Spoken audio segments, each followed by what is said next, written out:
February 2nd, 2011. It was a terribly cold, snowy night. Bill and Austin Wilhour were on their way home from work, and they drove through a cloud of smoke.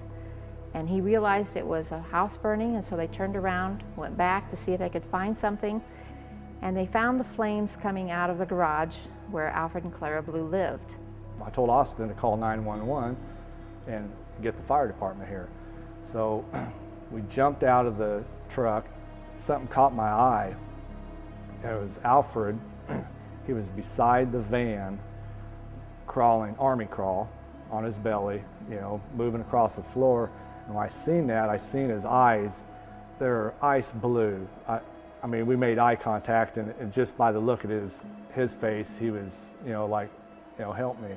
I'm thinking, how am I going to get him out of there? I mean, this garage was just billowing smoke out. There was no fire yet, and it was just unbelievable. About that time, it just lit up. I guess the gases in the garage, it was like, looked like a big old oven. And we ran up to there, and by the time we got there, he was just past the rear bumper of the van. And by then, his back was all on fire, his hair was on fire.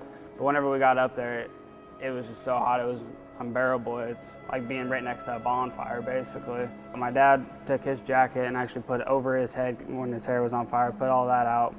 And then I actually tried putting the fire on his back out with my hands, and couldn't actually put it out, so I ended up actually having to lay on top of him. We rolled him on his backside and grabbed his shoulders and drug him out, because by this time it was engulfed. The car's tires was blowing out and all that. I told Austin, we need to get him away from here. So we pulled him all the way out to the road, and Clara was there.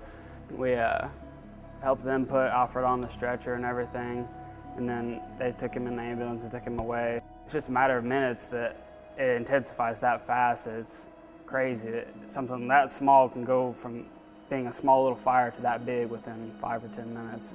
They said in the wintertime, they usually fill their cars full, and because they're thinking if we have a power outage or something, at least we can back our cars out of the garage and stay warm, you know, turn them on. I go, both tanks were full, and they said they blew up while they were there in the ambulance. It made me sit back and wonder how many people would be willing to go on such a cold night, in such extreme conditions, in such a dangerous condition.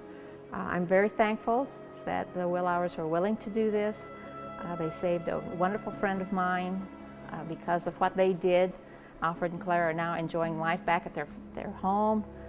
Their family still has a dad, and we still have a wonderful neighbor. Well, we went and saw him probably 4 or 5 days after February 2nd, and whenever I saw him, he was hooked up. He was in a medically induced coma. Whenever I saw him hooked up to all the IVs and stuff like that, that's when it really hit me, that if he would have been there 5 seconds longer, probably wouldn't have made it.